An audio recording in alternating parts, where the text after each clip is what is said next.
Joe. What's happening? Good. Oh, it's just, How do you like? We got Sergeant of Arms out here and producer, director. You never know when you come down here, and then Durr's here. Yeah, we got Tom Durr down here. We got the crew, the Independents, running in and out of here. Really going. We're having a lot of fun with those guys, man. I offered those guys a can of sardines for lunch, and they turned me down. No bait. So you know what? I ate it. The heck with it, man. How's everything, Danny? Everything good? Everything's good. Great to see you, man. Yeah. And how do you like my new tripod? You notice the tripod? That's fancy. Hey, that doesn't look too bad. That's fancy. Good job, man. I like that. When I get home, I'll get my chainsaw off and I'll cut a branch up and I'll bring you another one. Yeah, right on. So, by the way, I've got 3 passes for you for the beautiful show. So remind me before we leave tonight. Thank you so much. I don't know if you saw the podcast I did with Bill DePriest. We had a great podcast, and Bill, one of the things he asked was, is Danny coming? I love Danny. Is he going to bring his grandkids to the trout pond? That's exactly why. Yeah. So actually, I'll hook up with you so we can film the stuff too. Yeah. That'd be even better. I can't be there. A professional. Yeah. Thursday's the only day I can't be there, but I'll be there Friday, Saturday, Sunday. It's probably going to be Saturday. Yeah. Oh, perfect, because maybe, I'm not sure, Philip's trying to work this out with his wife, my son Philip, and Jessica. They're trying to bring 6-month-old Bowden to catch his first fish. There you go. Wouldn't that be cool if we all got together and did that? Absolutely. Huh? Absolutely. I think we got a cameraman too here, man. We got We're this good. all We're good. ready to rock and roll. Love it. So we're going to talk a little bit about the show, as much as I know about it. Which now, after I did that podcast with those guys, I know quite a bit about that, man. Sam De La Torre, he said he's going to chime in here in a little bit with some show specials that he's going to have. Sam, cool. Can't and wait. Sam after too, aren't you? Yeah, so we'll do Sam afterwards and during. But man, I spent some really nice moments with Mike Bond and Bill DePriest and a couple of great guys, man. Awesome. And absolutely awesome. What a show! Over 600 booths. It's amazing. Well, and it's spread out. It is very family friendly. Yeah. Down there, and. The entertainment, you got the music going on the whole time, and then all the eatery venues, and it's just I noticed for having the little kids, it was easier to have them there. Yeah, my grandkids there, it's wide open. Yeah, 100%. And it's the OC. OC is great. That's. In fact, I got a phone call from. The woman that calls me when I'm going to bartend, and she goes, "Hey, do you want to bartend here at this next event?" And I go, "Do you need me? Because if you need me, I'll do whatever you need me to do." And she's going, "Well, right now I think we're good." And I go, "Yeah, because I should really be walking around. And I got another job right now." You can put a mic in the booth. I know, really. Yeah. How many beers is that? Hang on, everybody. 1 second. Yeah, exactly. Bloody Mary coming right up. Oh, perfect. Oh my God, too much. Hey, we got quite a few people signing in already. Orange County Fairgrounds starting Thursday and running through Sunday. Both Danny and I hope to see you there. I think it sounds like we'll work it out. I'm pretty sure it'll be Saturday when we're there together. Yeah. Perfect. Awesome. And you can find us, I'm going to give you a kind of an ETA, 12 noonish around the trout pond on Saturday. That sounds good to you? That sounds good. 12 noon, we'll be there. We'll call Bill, let him, Danny will be signing autographs. I signed some last year, and people used them for toilet paper, so I'm not doing it again this year. I broke my heart. But Danny will be there. We'll be there. We would love to say thank you to you for supporting Danny's great show. That would be fantastic. We appreciate that from all of you. Yeah, heck yeah, we do, man. It's just nice that people allow us to come into their houses and places of business or whatever else they're doing out there. So, Danny, we have a couple things to talk about besides this show, and that is that bluefin tuna that we fished on our 8-day trip down there at 300 miles hasn't gone anywhere. Paul Strasser told me from the Independents it's still there and it's still biting. Amazing. And 300 miles is a hop, skip, and a jump. Yeah, right? That's nothing. I'm excited about our April 5-day trip now. Yeah. Because that... Oh, my God, yeah. Right? Yeah, but and then still, Phil, there's not enough consistent coverage on even local banks to say that who knows what's there. Yeah, exactly. Who knows what's there? Exactly. You'd have to really be looking for them and fishing for them, And then, this time of year, they probably got their noses down, chomping on the squid down deep and stuff, so they may not necessarily show up high, but yeah, it's amazing. Yeah, you're It's absolutely absolutely amazing. You're absolutely right about that because there's been several sightings of the fish. Been reluctant to bite, but I know that Max Nui on the Pacific Voyager saw big schools of bluefin off of San Martin Island, and then there's been fish seen as close as 60 miles from Point Loma. It's really active early here. It's not biting, but the fact that you're seeing it's a good sign, right? Yeah, As it's a a good sign. captain, a veteran It's captain, a that good makes sign. you feel warm and It's a good fuzzy. sign. Very warm and fuzzy. You know, you never know what they're on. You know, early in the year, if their noses are down in the mud, they may be eating the squid down on the bank. You don't know. So we may not even be matching the hatch with our baits. Yeah. You know, so that could be part of it. And once Yeah. that turns over, then it's game on. Yeah, 100%. Yeah. Michael Limon is fishing down on the docks. We're going to put his over-under line at 3 fish. 3 fish. Mike. Go ahead, place your bets now, ladies and gentlemen. Will Michael catch less than 3 fish or more than 3 fish? And you can place your bets now. Doubling up on the amount of people watching. We had 10 people watching a second ago, up to 20 and climbing, Whoa, Danny. love it. Pretty darn good, Thank man. you, folks. So at the show, they've got the trout pond. Why don't you describe to maybe somebody new out there or a grandpa or even like a single mom who might want to do that? How easy is it for someone to do? It's really probably one of the very best ways to initiate your kids and grandkids into the sport. The look that they have on their face when they hook, it's worth $1 million. So I'd take that over and get a 300-pound tuna. You know, we've been there, but to get these kids hooked on it, I mean, I look at fishing, you know, basically saved me, you know, from getting in more trouble than I got into. Yeah. You know, but I mean, and it drove me into a career. And so, it's Hey, just hard what's to going beat. on? How are you? Good, how are You want to pop her on the camera real quick? And she's shy right now. Okay. She don't wanna look in. all right, well, We're we're just live talking about right fishing now. with kids. Yeah, exactly. Perfect timing. Yeah, I mean, you say that it keeps you out of trouble, but you're so right. I mean, with kids nowadays scrolling on their phones and seeing stuff they shouldn't be seeing, man, I'm telling you, Danny, it's even more important than it's ever been. You know, Phil, that the time that you spend with your parents, your grandparents, whoever it may be. Yeah. I mean, you can't put a price on that. No. I mean, you know, I spent every single weekend from the time I was 4.5 to 5, all the way up, you know, through almost high school, you know, fishing with my grandparents. Yeah, did you? And I mean, it was unbelievable. And then we would do the week up in the Sierras, you know, when school let out, Yeah. stuff like that. But yeah, and most of it was half day fishing, and Yeah. fishing, you know, locally. But I mean, catching yellows and stuff like that, and calicos, but I mean, that's what kept me out of trouble. Yeah. You know, and eventually got me into doing what I'm doing. It got me into college. But then once I got out of college, you sit back and you say, you know, what am I going to do the rest of my life? Did you ever, at any point in your life, stop fishing? No. Did you go to college and stop fishing? No. I did for a couple of see, years. I went to UC San Diego. Oh, because yeah. San Diego lakes were kicking out of these 10-pound. But I didn't Oh, tell my my dad. God, My dad yeah. would come. Plus, Yeah. it was $12 to $15 to hop on a boat to go fish. Yeah. Yellowtail, Right. albacore. It was pretty inexpensive. Yeah. You know, so no, it had everything. You know, trout fishing in the wintertime. You know, it had San Diego was the first area on the West Coast that stocked Florida. So they got the initial hybrid mix of these giant bass that would later go on to Castaic Yeah. and Cetus. And by that time, I was into bass fishing. We were following them and we're really dialing stuff in on them. But it all started down in San Diego, you know. Did you pick San Diego as a university because it was close to fishing action, both lake-wise and saltwater-wise, or Yeah, not? and I like San Diego. Yeah. You know, I did. But yeah, that was part. I didn't want to. I would never say that for my mom and dad. But now that they're gone, of course, later on they knew that. Yeah. They knew, you know, I was all about fishing. They knew I was literally going to be playing hooky while I was in college down at UCSD. You know, What was your major in college, by the way? economics, Okay. sociology. Okay. Yeah, we did a double. You know. Yeah. Did you graduate? Oh yeah. Okay. Yeah, I got a double degree. That's awesome.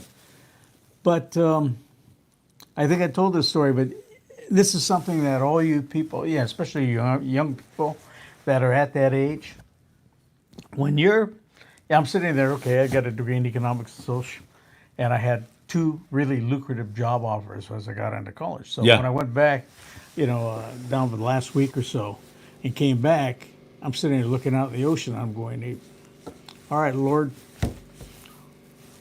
which job of these 2 jobs am I going to have? Am I going to pick? And I'm looking at the ocean, and it was, you're going fishing. So I go home. That was the answer you got? Yeah. Uh-huh. From above. I went home, and my parents knew the job offers I had. And they said, they wanted to kill you. Which one? Yeah. You're going to be a sales guy and not going to making 20 grand a month? Or no, I'm going to go cut bait and run a boat. Yeah. And, I got this kind of disgusted look from my dad. He says, you got to be kidding me. I go, no, I'm not. I'm serious. But, deep in their hearts, they knew that. I mean, that's what they used to bribe me fishing trips for my grades. And, that drove that. And, it just got to the point, and I think it's something everybody will recognize at one time. Phil, you in your mode here, and everything, your niche comes, and Yeah. you get bonked on the head, you go, oh my God, slam dunk. This is what I should be doing. And you're passionate about it. You're passionate about it. And that is so important to having a fulfilling life. And when you love something you're doing, you'll never work a day in your life. Yeah. The other thing is, and I guess getting some of my dad's attributes as far as technical things, is that I didn't settle for my tackle. I would keep tweaking stuff. Wanted to find the strongest knots. You go with, the latest and greatest on materials, and fishing lines and rod materials, and I always went state of the art with all that stuff, and it all helped. Yeah. Get to where where I got with, like bass fishing, having the first graphite scrim rods, fishing largemouth bass. My crawdads can tell me if there was a fish down there. Yeah. And you couldn't do that with fiberglass rods and a lot of different things. That was even before Spectra. So, but staying with that, that mode in mind that you're fishing state-of-the-art stuff, and you keep it you're innovating things, and you're going for the technical value of what you're doing. Yes. And it's, the methodology also, you develop that. How do I set up on the spots? And that kind of morphed from, fishing on a sport boat. How do you sit on a spot with respect to the current? When you get on the 60-mile bank, you don't just get out there and plop the anchor down. You got to determine which way the current's going to set up on the spots correctly. Yeah, right? of course. The same way with all the islands and everything else. So all this, you take all the different modes of fishing, like stream fishing, whether it was fly fishing or bait fishing, any of it, understanding currents and the way the fish are placed and stratified, on the banks and this and that, made all the difference in all my modes of fishing. I believe it. It's so important. J-Bay's checking in. Hey, hit that like button if you don't mind, everybody. Good afternoon to you, Phil and Danny. J-Bay, thanks for being here, my friend Hector X or Hector 10. I'm not sure which. Good afternoon, gentlemen. Hector, great to see you. Mario was just here with his daughter, Mario Mason. Mario, it was great to see you. Hey, Phil, good seeing you. Sorry my kid was acting shy. Now she's saying she wants to say hi. Well, we got to get her on here, man. Bring her back. Now, we'll come by on our way back, taking them for a bike ride. And yes, my goal is to get them addicted to the outdoors, especially fishing. So important, man. I'm telling you. Absolutely. More important than it's ever been. And then the time that you spend with your family, that's precious too. And you look back in time, and you see some of the pictures. Although I was a little nutty even at that time. We'd go up to Sierras, get up to Bishop at 4, have breakfast at oh God, what's the spot? Why am I drawing a blank? Anyway, right there in Bishop. Yeah. And we'd get up to the stream and it'd still be dark, and I wanted to run out and start fishing in the dark. And my dad said, go back to sleep, and and everybody's crashed out. And how about now, Dad? And he'd get back to sleep. About 3 or 4 times, he goes, you know what? Get out of here. You're waking everybody up. So I'd go out. It was still maybe gray, but maybe still a little dark. But by the time the first people woke up in the car, I already had a 10 fish limit. Oh my God! Yeah, it was crazy. And this is when I was a kid, so I was really possessed. But I learned a lot of that from my grandparents too. Yeah. Because I fished with my grandpa and grandma, so I learned to fish the pockets, the undercuts. You understand the currents and everything, which really relates to everything, whether you're offshore here, 100 miles or whatnot. But it's same concepts, but you're just utilizing it in a different area. Do you feel like your relation with your grandparents became more profound and deeper, and as a result of fishing all the time with them, right? Spending so much time with them? Oh, for sure. And I was spoiled. I mean, I was the oldest grandchild, so I mean, it was, and my siblings didn't fish. Steve later would, my second brother. But no, so I traveled around with them, and they fished every single weekend.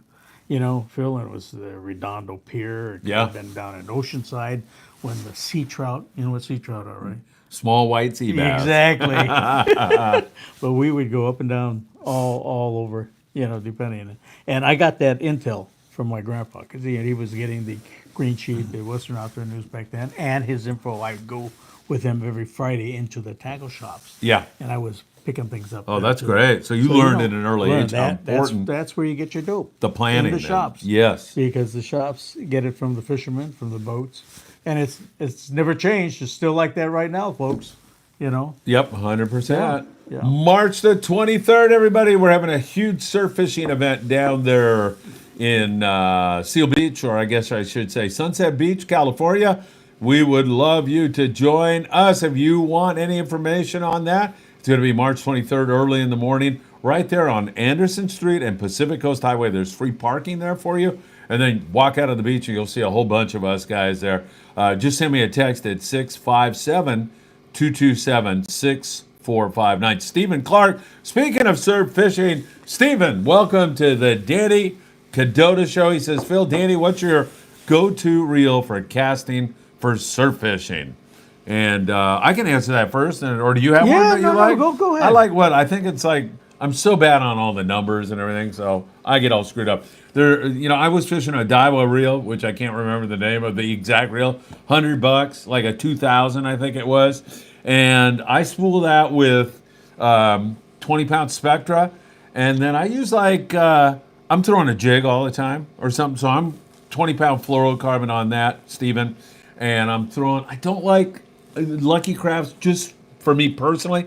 Lucky Crafts are great lures. They catch a lot of halibut. They're really, really good. I just can't stand 3 treble hooks and a dumb bat ray, and then having to deal with it. I like, a single treble hook on a chrome crocodile, and I'm good with that. And I've caught halibut, tons of yellowfin croakers, so many fish on that. But that's basically the reel. And, when you're starting out, some people suggest, Danny, don't go too crazy and go buy a $400 spinning reel. It's going to fall in the sand. It's going to blah, blah, blah. You can take care of all that stuff so it doesn't fall in the sand. But if you're just getting into it, $100 spinning reel, $150. I'm sure at the PCS show, there's going to be, I'm sure Sam De La Torre, if he's listening right now, or definitely you want to come back tonight for Tackle Shop Confessions, Sam will give you a way better answer than I just gave you, Stephen. And he might be able to tell you that he's got some stuff on sale. Yeah, and if you could do a little homework prior to that, and you can get that from Sam and those guys to all the shops.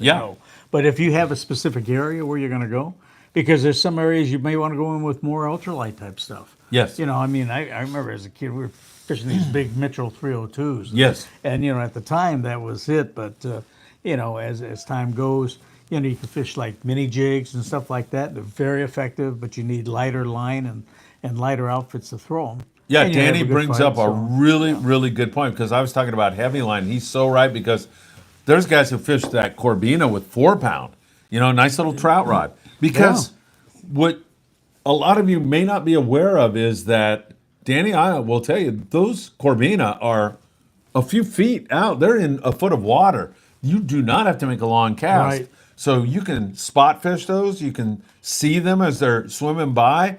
You get up ahead of them and then present the bait in front of them. They're really a fun fish. They call them our bonefish here, and they act like that, and they're so much fun. But Danny's right, light line. Yeah, a lot of guys like to do that. We were just having a discussion with Tom Durer and Dan here, and they're telling me how much they love fishing light line. Not in the surf, but for everything else. And I'm like, I'm a heavy line guy, man. I totally am. It depends where I go. Yeah, Bob Alvarez, I used to fish with him, and we were on some boat out of San Diego fishing albacore, I think. And he said, I just walked up in the bow. I already know what rod is yours. I go, why? And he goes, it's got like a 7-0 hook hanging off like 60 pounds. I go, yeah, that's me. And he goes, well, what if they don't bite it? And I said, then I don't catch them, man. Yeah, that's where it goes.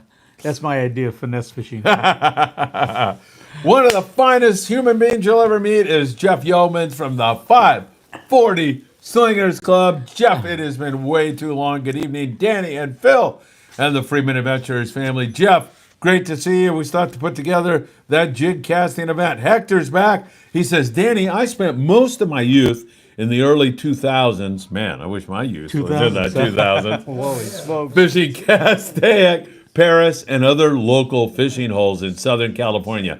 Today, I don't get out as much as I used to, mainly because bass.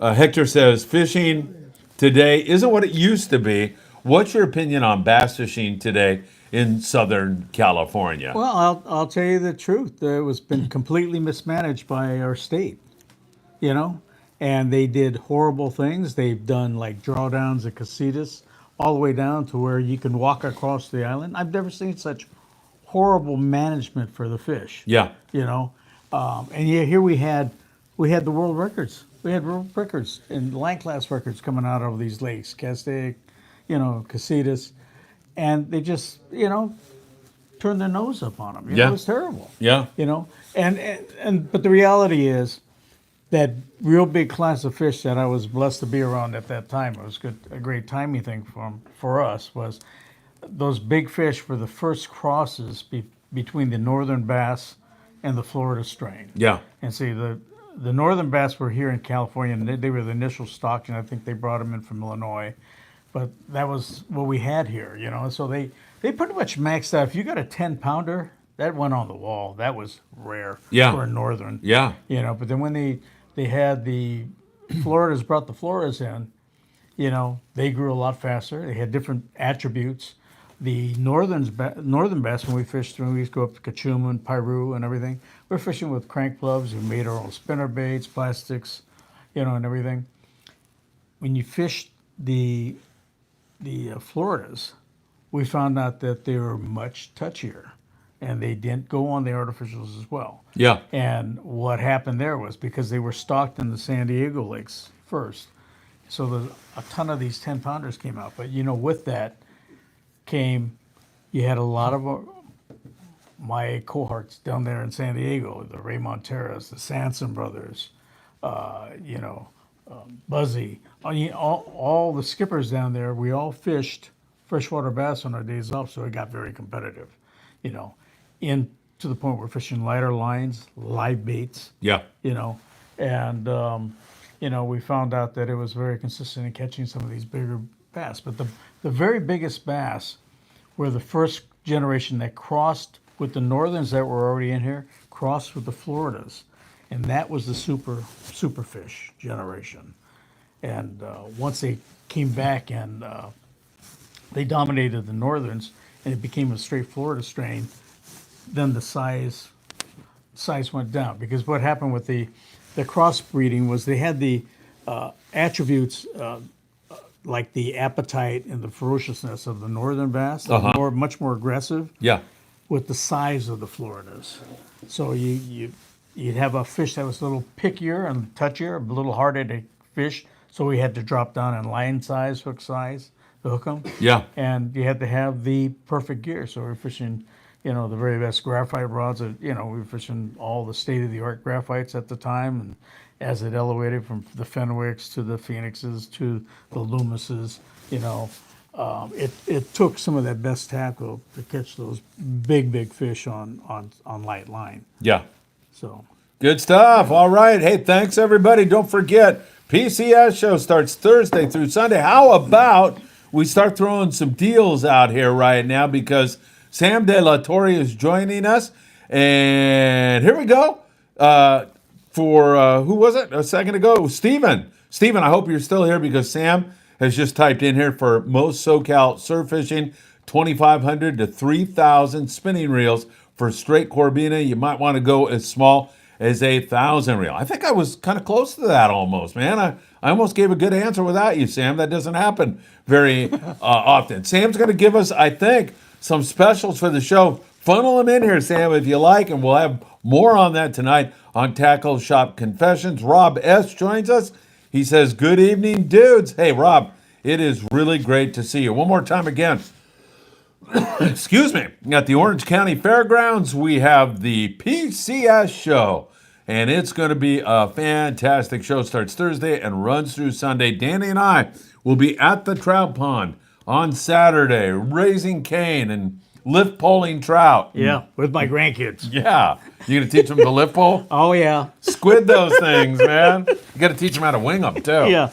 Oh, that would be fun, huh? I could just see my daughter saying, thanks a lot. You know, Yeah, all the clothes are all and bringing wet, back and fishy. smelly. All right, folks. Wing them, by the way, for those of you who don't know, when you're commercial fishing in the racks, they have racks around boats. You hit the squid in the water, which is a jig. You hit that in the water, and then when you lift them up, you just get them under your arm, get the hook out, and drop them into the fish hole or on deck, really, and you're good. All right, Sam De La Torre. Here we go. Are you excited about this, Danny? Breaking news on the Danny Kadota Show.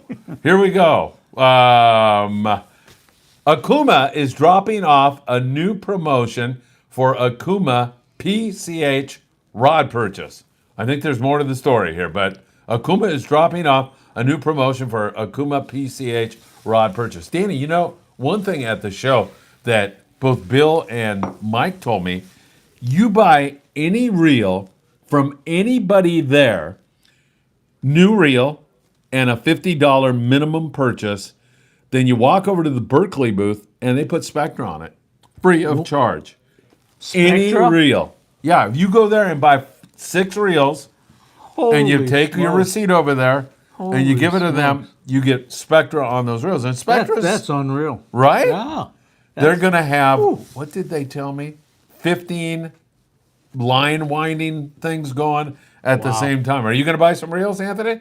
Anthony's going to buy some. Are you saying you're going to buy 7 reels? Oh, there's going to be 12 winders. Oh, 12 winders. Okay, thank you so much. Yeah, they're gonna so be they got busy. 12. He listens to the podcast more better than I do. Yeah, man. Very good. So, yeah. Let's see. Sam is going to show what Akuma is doing tonight on Tackle Shop Confessions. So all you need to come back at 6 o'clock and tune into that. That's going to be something. What about that, though, man? Spectra on any reel that's new and at least $50. That's an incredible deal. know, What's Phil- Spectra cost to put on a reel? A lot, Not right? only that, but you only have to put it on once for the most part. Yeah. You know, I have some of the original stuff, the prototype stuff.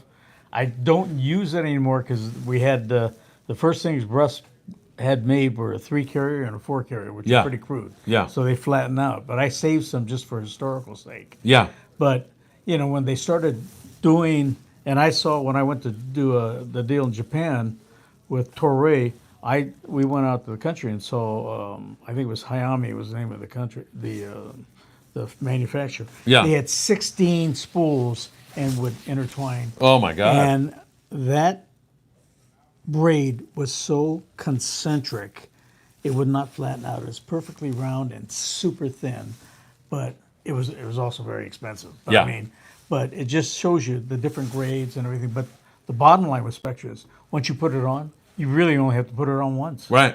It lasts so long. Yeah. Sam is just saying right now that Spectra deal is probably the best promotion any manufacturer has ever done at the PCS show Thursday through Sunday. And this is not one of those things where, you know, like there's a limited amount and you better go Thursday and get in line at 2 o'clock in the morning kind of thing. Yeah. They're doing this throughout the show. Now, on the that's- weekends, I think every day the show's going to be crowded. That's crazy in itself. Yeah. Like you said, Yeah, once you put the Spectra on, Phil, it's just a matter of a short top shot on mono or fluoro or whatever, and you're good to go. It's just amazing, what Spectra's done. And we could thank Russ Iser, the little man that had the Yeah, absolutely, man. Russ is the man who did it. The concept, he had the foresight for it. And I could remember when he was taking heat from all the different shops. I won't name all the shops and everybody, but they all said, we'll never use that crap, blah, blah, blah, blah, blah. Yeah. And I, being defensive of Russ, I would go back and kind of get my digs back in. Yeah. Saying, it's kind of nice you don't have to throw a rod and reel overboard and chase it down. Yeah, exactly. And they go, shut up, Kadota. But that's how far back we go with that, Yeah. So... I don't know if you guys can hear it, but the national anthem is playing in the background. There's a bass nearby here. It just reminds me that at the show, they do the national anthem. They have the flag. Yeah, in the morning. And people go, It's awesome. And it's a beautiful thing, It is man. awesome. It's a beautiful thing. Absolutely awesome. I'll tell you something funny, that when I bartend at the motorcycle races, these freaking guys kind of look a little bit like Anthony in a way. I mean, they're look like they'd chew your head off. Big biker guys. First of all, these biker guys, they'll come up, and I'm like, yeah, can I help you? And they're like, could I please? They're the most polite guys in the world. But right in the middle of them ordering, you hear the national anthem start playing, and they stop, they take their hat off, they look at the flag, and it's just really a cool thing. And that's going to go on at the PCS show also. I've been there out in front when they do that. That's so cool. Yeah, 100%. Hey, let's see. Lipper the Fisherman. So good to see you here. Hey, Phil, thanks for putting on an early show. Helps me when I'm working nights. Was wondering if you've heard anything about some early Grunion sightings. I have, as a matter of fact. The first day predicted, at least, it's going to be hard to forget, Lipper. St. Patrick's Day, I believe it is. So it's going to be the 17th, and then it's 4 subsequent days, gets later every night. I kind of find that the second and third nights are the best, and I you'll never see my face down there until about an hour into the event, because you go down there a half hour early, and it's cold, and it's windy, and they don't show, and you just are over it. But if you go down there, say the prediction is for them to run at 9, I go down at 10, 9 to 11, let's say. I'm down there at 10. And, man, it's fun when they show up. And I have found, I know you're going to think I'm promoting my March 23rd big surf fishing event. During the Grunion run, I have found it's tough to get a bite unless you're fishing during the Grunion run at night. Then it's fun to get a bite. But, the next day, it's like the fish are, full. They're done. And you wait till, a week after, March 23rd, and they're on the bite again. So I'm hoping those halibut and other predators chase that Grunion up on the beach. Thank you, Lipper, for checking in with us. And where the heck is that Michael Limon? I put that 3 over and under. That might have been too high, huh? They're not biting. They're not biting, but who knows? The light switch If anybody may gets go on. Mike will get them. All right, let's go back to some more great comments. A lot of people watching the Danny Kadota Show. I would just want to say, I'm honored to have you doing this show here, man. I am. All these guys come up here and do those short jokes with you, and I jump in there and defend you every single time. Perfect. No, actually, I pile on, don't I? Billy Barty, guys. I love it, man. Hey, Hector's back. He says, thank you, Danny. I agree with you on the mismanagement, and thank you for sharing that information about the birth of those super bass. It's sad those days of catching double digits are gone. And a lot of that had to do with, we did a lot of homework. Maybe my college helped a little bit, but I did go in depth on a lot more homework on the Florida bass and how it would relate to California. And, all that just tells you that, when you're an astute fisherman and you go that extra yard to do your homework, and it could be for any facet of fishing. Yeah. It's going to help you somewhere down the road. Yeah. And you just got to figure out when you're going to implement it. Yes. But it all helps. Hector, thank you. Oh, a Pez a Blanca. whitefish.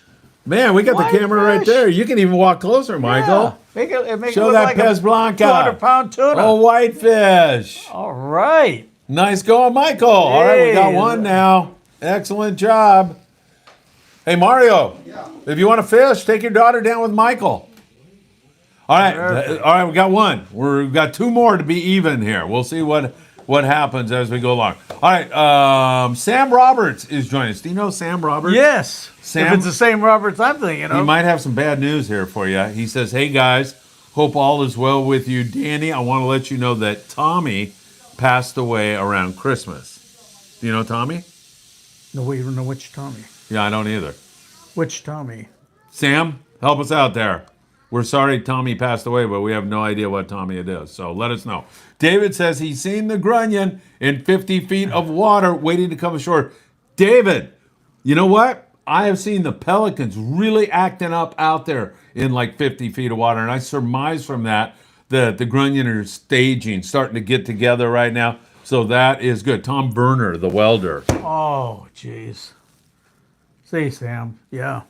Tom was such a great guy. He's a big guy. Why don't you give him a tribute? Well, and I'll be right back to you guys in a second. Tom Berner was a very important guy around the docks here. He was a welder, and he'd bring his welding truck down. I knew Tom. Yeah. Yeah. Everybody did. Yeah. Big guy. I mean, really, I used to stand next to him. It was comical. The only one that make it worse was maybe Kenny Hess, you know. But, I mean, when we stood together, it was like that show Twins, DeVito and, you know. And so anyway, but I can remember one time, Tom, we were taking a boat out of San Diego. Now, we were all up here at 22nd Street, and we're getting wind that the Albies were biting down in San Diego. Yeah. Okay. So I think it was one of the first years I had the lease on Islandia. And we didn't have any boats down there yet. The Fortune and the Mustang were still up here. But it was the Pursuit was down there, I think it was. And it was in pretty bad shape, but it was running. And we called up. I says, hey, can we take that out on a goof off? Well, we get on the boat. We stick some fuel in it because we had our own fuel dock here at Islandia. Stick some fuel on it. And it'll come back to me, all the guys that were on the trip. It was basically our cruise at Portugal, you know. Yeah. On a couple of the boats. And put the gas in, put the fuel in, shot out. No electronics were running. The radar would go in. There's one spot that just stayed on the screen. So we get out. The engines would be going and one shuts down. And we fire it up and get going. You know, I mean, it needed a lot, whether it was filters or whatever. We got it going.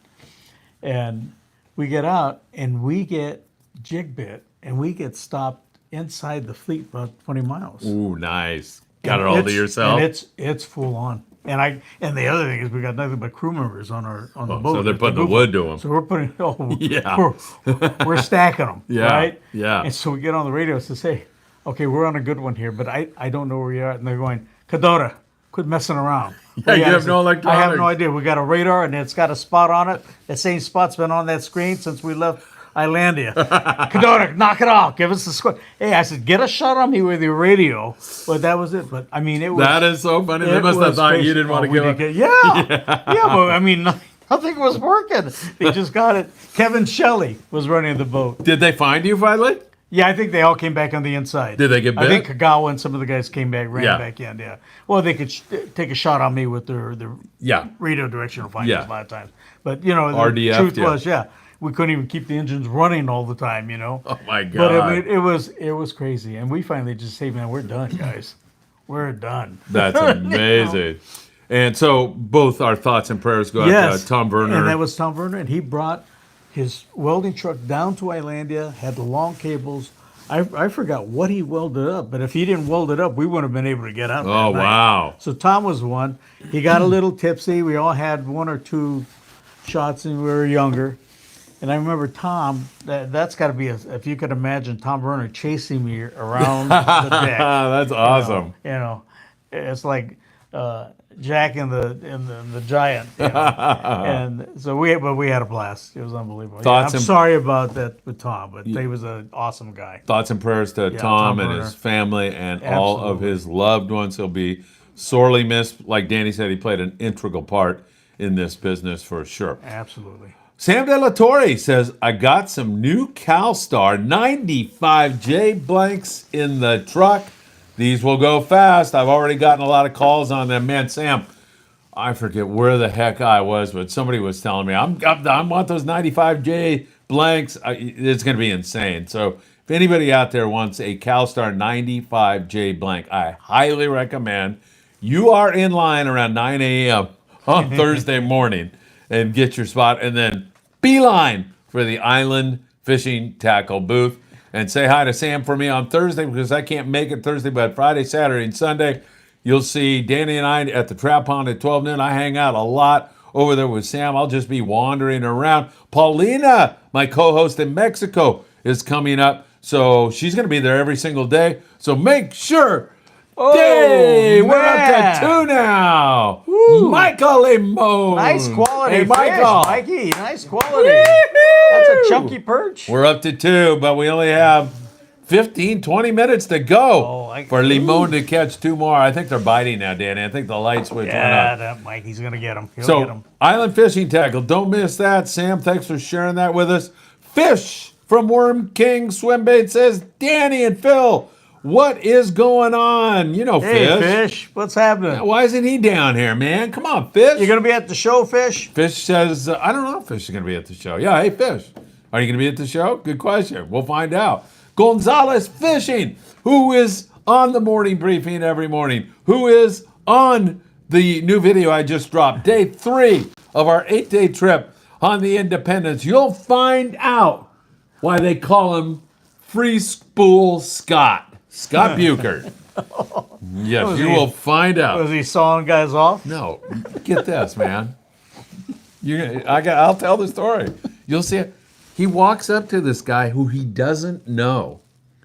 The guy's on a 100+ pound bluefin tuna, and he fakes like he's gonna do it, but he hits it. Free spools the guy. The guy's reel goes, blows up. He loses the fish, and now he doesn't know what to do. And guess who's standing there with a camera?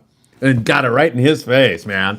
I got it right. And the guy, I don't know what Anthony would do, or the guy, you know what the guy does? The guy goes, Scott's going, I'm so sorry, I didn't mean to do it. And the guy goes, don't worry about it, that's okay. You know, a lot of guys would have taken him and thrown him overboard. Oh, yeah. Yeah. I would have expected that. This guy, what was his name? Friend of Danny Illustri. Yeah. I can't, what was his name? Super nice guy. I hope he's on obviously. Well, My yeah, hat's right. off to him, you know? Right. I mean, and then Scott made the rounds. He went to the crew and apologized to them. Then he's over to Danny Illustri and he's going, Danny, I'm sorry, I didn't mean to do it. And this guy's going, don't worry about it, Scott. And I go, oh, BS, man. We're going to get our revenge on this guy. I think he just did, because by being nice, I think that's going to eat away at Scott. Yeah, Maybe, really. if he's got a conscience. Yeah. If he's got a conscience, Scott. I hope Scott's listening right now. I sincerely do. Brian, come out here. You can say hello to everybody, man. What's going on? What are you up to? Look at who's gracing our studio. What the heck are you doing, man? I am doing maintenance. Do you want to sit down with Danny for a second? Ooh, yeah. Do you mind if I mic you up and let you guys talk? Man, you're going to get my show going late today. What? Hey, I'll be back to read some more of this in a second, everybody, but we are not going to pass up an opportunity to talk to the one and only Brian from the Monte Carlo, one of the finest jig fishermen I've ever seen. Don't get excited when I put my hand down your shirt. Calm down there. Come on now. Calm down. All right. You guys can chat. Tell them what's going on maintenance-wise and everything else. Oh, no. Are you kidding? You mentioned maintenance to me. I get the shakes. It brings back memories, man. Oh. Or nightmares, excuse me. Nightmare. Oh, it's been a nightmare, too. Anyways, I guess they thought the tanks had a leak on the Freedom, and apparently they didn't. And they pulled them. And it hadn't been opened up down there for some years. And So I get the opportunity and the nightmare to clean down there so it can be painted. And it's been a 5-day project.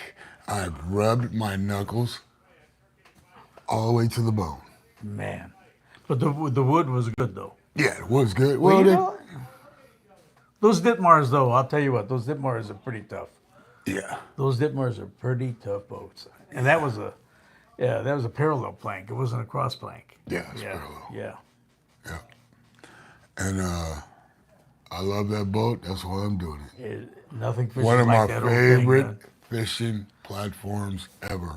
Absolutely. I've had some memorable. We had a great time. Well, we did that captain's trip with all the boys, yeah. which we really I probably ought to wanted to do go again. too. Yeah, you were on the docks. I wanted to go so bad. I Yeah. was like, man. oh my God. Why didn't you go? You had to work? Yeah. Yeah. Of course I did. Yeah. We have to do another one of those. Yeah, we should put God, one that was together. really, yeah. You should. Yeah. Heck We yeah. definitely have to do that. Yeah. Bring the old timers back. That's it. I bet That's you. it. Well, Well, how did the- that trip go? Was it a fun trip? Oh, heck yeah. The stories catch? alone, You can watch our video. I did a whole video on it. Really? Yeah. I'll send it to you. it was real tough. We plopped the anchor down once and we never moved. Nice. It just plunked away. I started out with medium grade fish and fishing 20-pound like customary bluefin bite, light line, bingo, and all of a sudden, by the time I started with it was a big learning experience. I'm so spoiled. Took a 9-foot rod, and I'm looking at school size bluefin, right? So I'm thinking, all right, 20 pounds. 20 pounds, cool. So on my 20, I have a short pot shot, a fluorocarbon, a little bit of mono. No mono. It was fluorocarbon to braid. Spectra, Yeah. right? I love So I'm fishing making like that. I'm making a long cast, Yeah. right? I'm out casting those guys. I'm not getting bit. My bean's going down in a way. I go, what's going on here, And it dawns on me. The bluefin are seeing the Spectra. So I go to my 25, which had a mono section. It was short. I used it just to give it a little cushion, right? Yeah. Same deal. I could not get bit on the 25, and I'm making a long cast. My bean's going right. It's taking off and running. I said, oh, you got to be kidding. So I went to my 30, and thank God I used the 30 because I fired up. I hang this fish, and it just keeps going. I go, what? Something's up with my drag. Well, turns out that all of a sudden some of these bigger boys start showing up. Yeah. And from that point on, I never hooked. I was hoping to hook a small fish, but out of 6 fish, they were all that 60 to like 100-pound grade. On 30 pounds. So it was worth it. no. So we ended up only getting a couple of them. Yeah. But still. That's a oh no. Yeah, but yeah, but it was fun. We had a blast. Oh yeah. Yeah, and fished with all the old guys that I used to run boats with. Yeah. That's right. Yeah, so that's where it's at. Yeah. All the guys that were here. You know back what? in those days. I'm at the point of my career where it doesn't even matter if I catch the fish, as long as I get a bite. You know what I mean? I like to figure out how am I going to get a bite. You know what? That's what the whole thing is. Yeah. That's what the whole key is. Everything in your head starts going. Oh yeah. What do I have to do? Especially I'll try about- this, try that. And generally, I'm a slow starter, but once I figure it out, game over. Yeah. I'm gonna put up some Yeah, numbers. yeah, I got lucky, and I started figuring, stuff out. Yeah. It went from light hooks to, it went, I straightened a couple hooks out, so I went a little heavier. I mean, there was just different things that we're doing, Yeah. But finally got it down. But I don't know why those bigger fish picked on me. They embarrassed me. Oh, I had one of those trips last year too. We started out at Cortez. Matter of fact, my hernia was acting up. I pre-surgery, and my hernia was just killing me all morning. I think I hooked one bluefin, a couple bonita. I lost the bluefin on the prop on 20 pound. I couldn't even stand up straight. So I took some aspirin. We went to the tanner. All right, we're gonna go up here. They said some yellows was biting up here. We get there, and I'm feeling better. I'm like, yeah, I'm ready now. So, supposedly fishing yellowtail, I fire off some 30 pound. What happens? Straight big bluefin. Chewed us up. I hooked a bluefin I'm using a 10-foot rod. I like long rods. Yeah. A baby Alua, a Trinidad 16, and some 30 pound. And I'm on this fish for over an hour. And he's just hanging up in the bow. He's dancing under the anchor just like for an hour. And I'm just like, finally I get a rod to the second and say, here, you play with this thing, man. I'll watch. I'm like, I'm over it. It's work. It's work. Anyway, yeah, he that's ended what up happened. chewing me off on 30. Yeah. Me being hard-headed, I tie another hook on the same piece of fluorocarbon. Well, you know, those bluefin, we couldn't get them to eat 40. And that was funny because the 30 was as high as I could get bit on. Yeah. You know, same deal. You know, Yeah. and I had Fire a up. nice fish with 2 gaffs all ready for it, and it sawed through right at the end. And Yeah. that fish was up there. Yeah. It was up there in that pretty close, probably the 3-digit class. Yeah. You know, but most of them were all that 60 to 100 type pound fish. But it was Those are tough it too. was fun on that light line. 30 It was a pound, blast. 40 Yeah. pound, they're tough. Yeah. Anyways, so I retie on the same rod. I throw it right back out there and I get smoked again. I'm just like, hell yeah. I love it. That's the best part. Pow! I'm like, Yeah. all right, I'm going to some heavier line. I switched to 35, you know, because now they got 35. They got all these different, same thing, man. They just kept getting me. I went 0 for 6, but I had a blast. I didn't even care. It's about the bite Yeah. when they I had start a peeling. blast. Yeah. Yeah. Finally, I just gave up. I'm like, I ain't gonna catch one of these. They's catching them, but whatever. You know what I mean? I just came off a trip on the Thunderbird 2-day. Probably a day before that, where I had 21 yellows and 9 bluefins. So I was like, whatever. Yeah, you were good.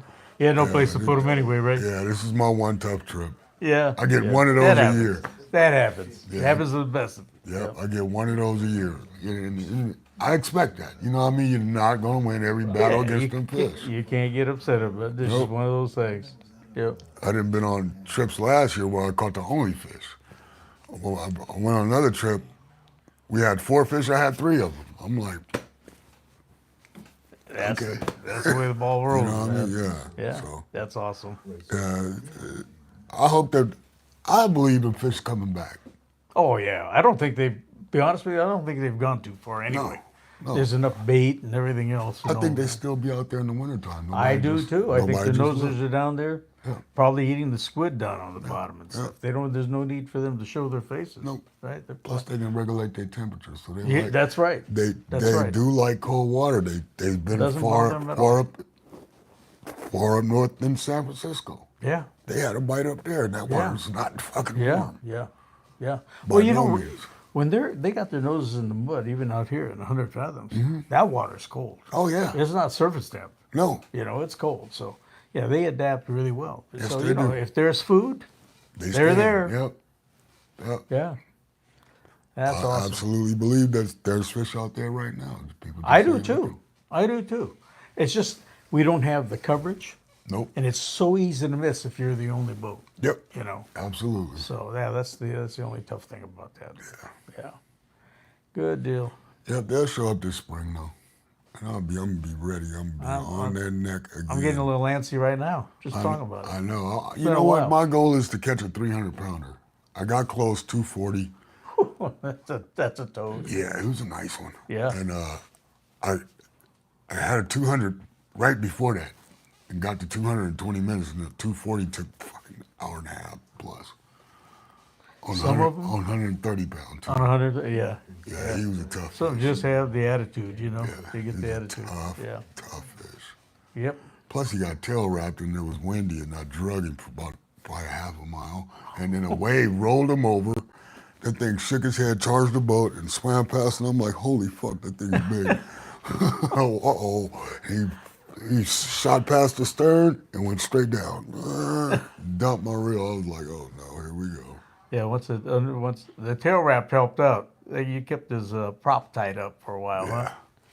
But we was dragging bring him him you know? backwards. Yeah, Yeah. he still had a lot of juice though. I was like, wow, this They're thing's tough fish. Yeah. Wow. Yeah, I don't think they get enough credit in comparison to a yellowfin. Some of them bluefin are fucking mean, man.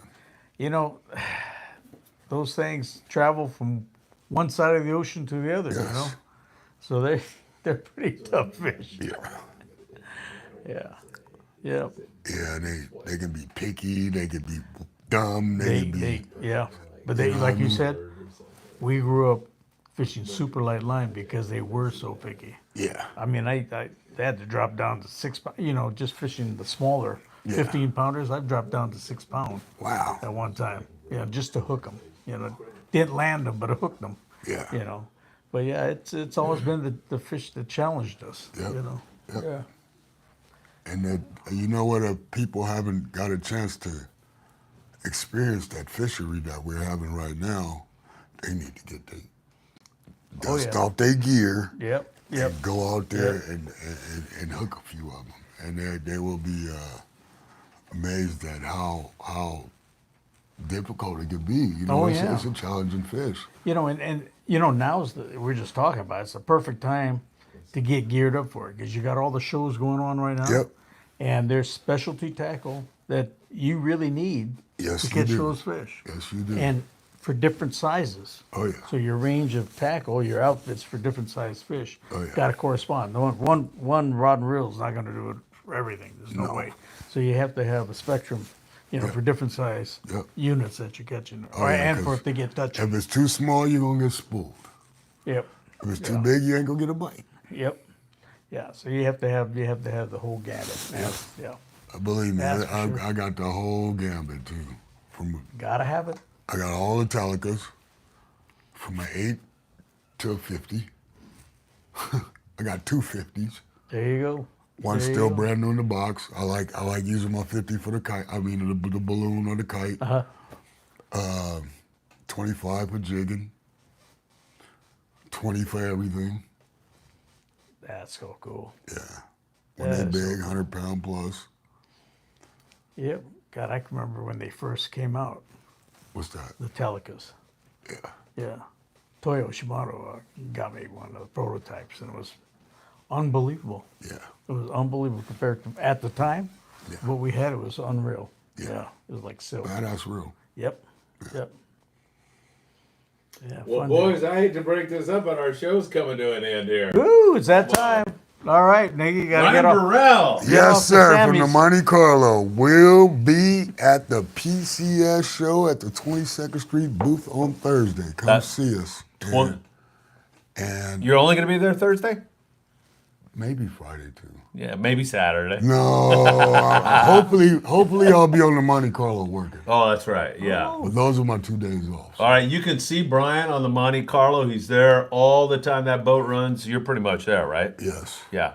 And then Thursday at the PCS show, the 22nd Street Landing boys have a huge booth.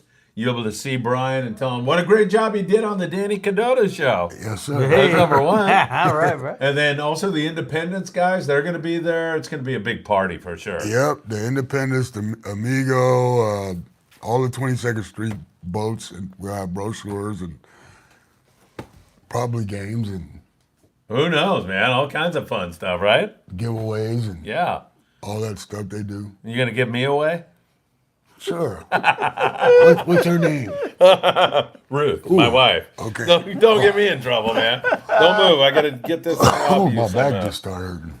You want me to have one of the guys massage your back for you? Yeah.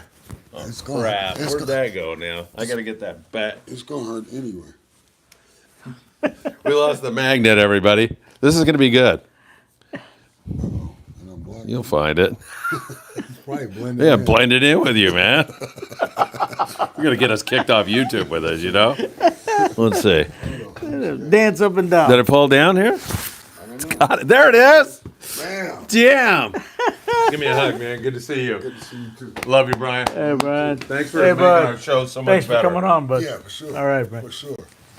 Yeah, hopefully this fishing take off this year, man. I think it Oh will, yeah, I don't think you? it's here. It's here already, I right? had really good yellowtail fishing last year. Yeah. Geez, that trip you just mentioned, yeah. What'd you have, 20-something yellows? We fished 2 half-a-days. We started on the. We went the first day. We got to the Cortez. Yeah. I had 7 yellows and 6 bluefin, Damn. and we left at noon. Went all the way up to the Cherry. Looked around, Yeah. drove around all day and all night. Wound up right back on the Cortez. The next morning, I had 14 yellows and 3 more bluefin. Wow. Everything on the jig. That is amazing fishing. Everything on the stuff. jig? The tuna, too? Yeah, they was eating, that's the pretty yo-yo iron that day. That's pretty good when Wow. you get That's the- freaking awesome, man. That's It was awesome. straight 80-pound too. Oh, touchy. Huh? No drag. a lot of guys thought I was asleep because I stayed in the bow the whole time. Oh. I did not move. That's Using Blaze Fish. If you're going to you- jig fish, using the Talica 12 with an 80-pound top shot and big old full-size 6X, and they was eating it on the sink. They was eating it on the sink, on Nothing the like line. I had a hot jig, and that thing was just money. that's awesome. Money. I started letting Yellowtail go. Brian Burrell, everybody. All right, Brian. He's a great Thanks for coming guy. by, bud. Thank you, Brian. Yes, I had such fun on that trip. That was crazy. Man. Best trip I had that year. Then I turned around and got skunked the next. Hey, that's fishing. Yeah, no, I was like, hell yeah. Okay, lesson learned. God bless you, Brian. Thank you so Brian, much. thanks, bud. All right, for sure. All right, I'm going to read a couple comments here real fast, and then we're going to have to get out of here, everybody, because we're running over to do the other show.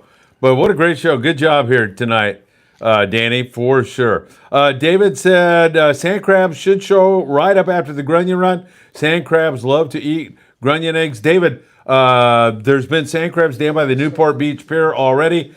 Sam Roberts, whitefish at the dock. No way. Yeah, Sam. Oh, We yeah. just saw it, Yeah, man. yeah. Guys come in here and release them. So that's why you see them.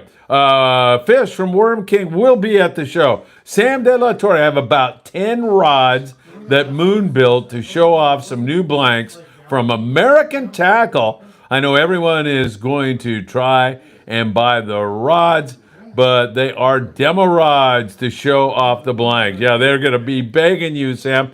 I'll show the rods on TCS, Tackle Shop Confessions tonight. They are beautiful. Make sure you tune back in for that. That's going to be great. Current Jam. I have a friend joining me on a 3-day trip. He tends to not feel well on boats, and pills help, but he feels out of it all day. What have you seen work for preventing motion sickness, Danny? Not going on a boat. Pretty much, you know. It's a tough deal, and I feel for the guys because me over too. the years I've seen so many people sick, and then I've had some times where I don't know whether it was the flu or whatever it was, whatever it was miserable. But yeah, It's horrible. yeah. My dad chronically seasick, and poor guy would still take us. But can you imagine? I mean, that's all I need to see. Everybody would need to hear is, "Hey, the captain's seasick." Yeah, right. I know. That would, That's funny. That wouldn't work out too well. Current Jam, that's a tough one, man. Well, let's think about that a little bit. Definitely we'll do that. Ricky Ricardo, Live Free, Die Free afternoon. Good to see you here. Thanks for being here. Apache Chief, great to have you with us. Glenn Del Mendo from Wicked Tackle Box. Glenn, it was good to see you over the weekend. Way to go, guys. See you at the PCS show, Wicked Tackle Box. Make sure you go see Glenn, Pokey Dad Fishes evening. Phil and family. Good to see you, my friend. And Sam Roberts says, no way, LOL. Danny, what can I tell you? Philip, Time flies when you're having fun. Brian Burrell on your show, dropping a couple of F-bombs, but it made it really kind of like real. You know what I mean? That's how fishermen talk, but that was good. So I love Brian. Awesome. Talk about a hardworking guy. Oh, yeah. And a guy that loves a fishing. fixture down here too. Yeah. All right, very good. Live free, die free. Get a patch. That works best. You know what? Live free, die free is absolutely right. Bob Gifford is a friend of mine who gets sick, chronically sick. Gets sick standing here on the docks. He uses a patch and he's good. It really works well, Current Jam, so you might consider that. Tackle Shop Confessions. Hit the like button on Danny's show. Tackle Shop Confessions at 6 p.m. live from Island Fishing Tqckle. Sam Roberts says a little soap for Brian's mouth. Hey, Brian, you still here? Oh, I remember. Oh, he's outside. I'll go get the soap right now, Sam. I remember the soap as a kid. My dad. Oh, gave yeah. me Heck yeah, man. Hey, God bless everybody. Tom Berner Thanks is for in tuning our in, thoughts and guys. prayers. Absolutely. We will keep him in our thoughts and prayers. And Danny, hey, wait a minute. Anthony. Yeah. Hey, we need to say bye-bye to everybody. And I want to be here with Danny when we do. Do you know how to do that? Okay, perfect. Thanks, everybody. We'll see you in another hour at Tackle Shop Confessions And live on at the 6. weekend. And on the weekend, 12 We'll be there noon Saturday. at the Trout Pond. Yeah. See you there. Got it.